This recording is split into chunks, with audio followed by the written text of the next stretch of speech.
હિમાચલ પ્રદેશમાં ભારે વરસાદને કારણે બિલાસપુર સિરખાડ પણ છલકાઈ ગયો છે। સિરખાડમાં પાણીનું સ્તર તેના ઉચ્ચતમ સ્તર પર પહોંચી ગયું છે, જેને કારણે ઘુમરવેનમાં મેળાના મેદાન અને સ્ટેડિયમ ઉપર પાણી વહી રહ્યું છે। જળશક્તિ વિભાગને નોંધપાત્ર નુકસાન થયું છે। સિરખાડ પર સ્થિત અનેક યોજનાઓને ગંભીર અસર થઈ છે। ઉલ્લેખનીય છે કે સિરખાડ મંડી જિલ્લાના જોગિંદરનગરમાંથી ઉદ્ભવે છે અને બાલગઢ નામના ઘાટ પર ગોવિંદ સાગર તળાવમાં ભળી જાય તે પહેલા લગભગ 70 કિલોમીટર વહે છે। સિરખાડમાં વધતા પાણીના સ્તરને કારણે જળશક્તિ વિભાગની મોટાભાગની પીવાના પાણીની યોજનાઓને અસર થઈ છે।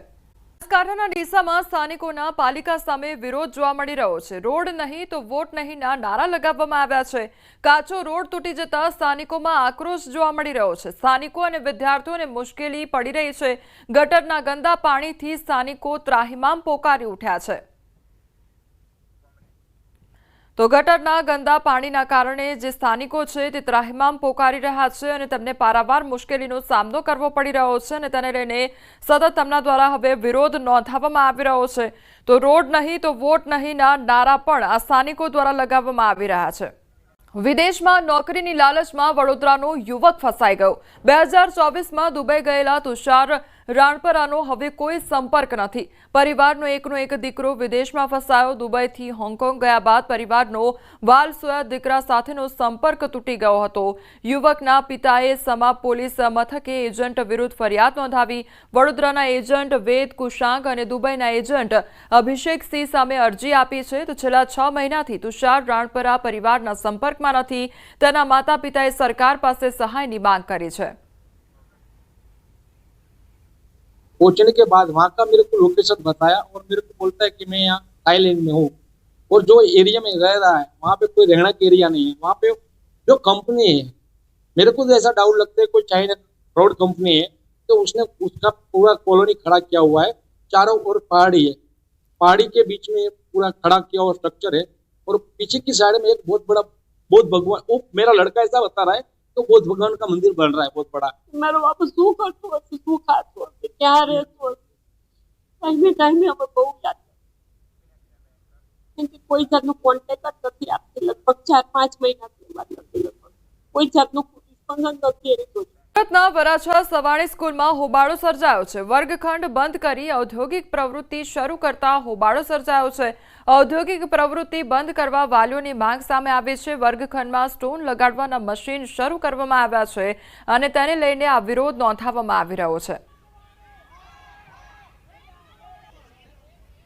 શાળા બંધ થવાની છે, જોકે શાળા દ્વારા કોઈ પણ જાણ કરવામાં આવી નથી અથવા તો શાળા દ્વારા કાંઈ પણ કહેવામાં નથી આવ્યું કે શાળા બંધ થવાની છે કે કાંઈ પણ શાળાના ટ્રસ્ટીશ્રીએ અમને જણાવ્યા પ્રમાણે કે આખું એકેડેમિક વર્ષ આ જે ચાલી રહેલું આખું એકેડેમિક વર્ષ જે છે એ પૂર્ણ કરવાનું રહેશે। અમારી હવે એટલી જ માંગણી છે, સરને સ્કૂલ ચલાવી હોય તો ભલે, ન ચલાવી હોય તો ભલે, અત્યારે સર ફરી ગયા છે એટલે અમારી એટલી જ માંગણી છે કે અમને અમારી ફી આપી દે, અમારી એલસી આપી દે અને અમારા બાળકનો યુનિફોર્મ અને પુસ્તકોનો ખર્ચો આપી દે। વિસ્તારના રોડ બસમાર હાલતમાં જોવા મળી રહ્યા છે। રાજકોટ શહેર કોંગ્રેસ દ્વારા રૂડા ઓફિસનો ઘેરાવ કરવામાં આવ્યો।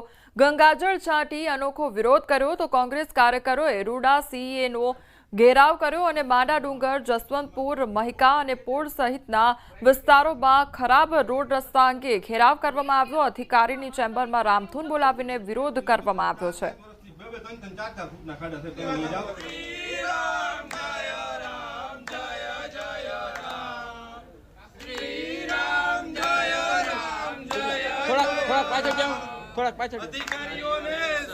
રૂડાની અંદર જે સમાવેશ ગામો છે એની અંદર 2-5 ફૂટના 4 વર્ષથી ખાડા છે, પણ અધિકારીઓ એ ખાડાને દાગ નથી દેતા।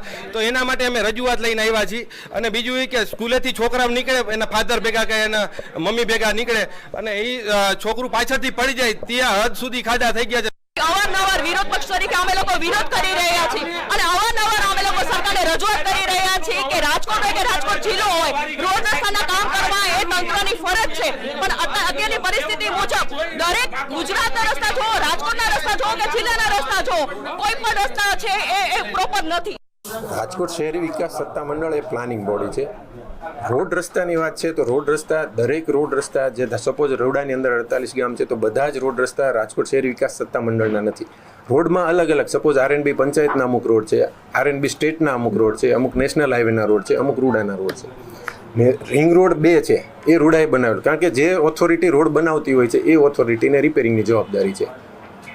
રિંગ રોડ 2 છે એ રૂડાએ બનાવેલો છે. રિંગ રોડ 2 ની અંદર અત્યારે સપોઝ કોરાટ ચોકથી લઈને ભાવનગર રોડ સુધીનું કામ અમે શરૂ કરાવી દીધું છે. જામનગરમાં મોડી સાંજે જીએસટીના સરપ્રાઇઝ ચેકિંગથી ફફડાટ વ્યાપી ગયો હતો. જીએસટી વિભાગની ટીમ અમદાવાદથી જામનગર પહોંચી હતી. શંકર ટેકરી ઉદ્યોગનગર થઈ સાંઢિયા પુલ નજીક જીએસટીની ટીમ ત્રાટકી હતી. અનેક વાહનોને આંતરી માલ સામાન જપ્ત કર્યો અને ટ્રાન્સપોર્ટનો માલ ભરીને પસાર થતી છકડો રિક્ષા સહિત 8 થી 9 વાહનોને રોકવામાં આવ્યા હતા.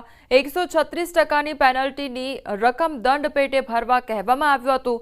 આ દરમિયાન ઉદ્યોગકારો અને ચેકિંગ કરી રહેલા જીએસટી વિભાગના અધિકારીઓ વચ્ચે રકઝક થતા તમામ વાહનોમાં ભરેલો બ્રાસપાટનો સામાન જપ્ત કરવામાં આવ્યો હતો.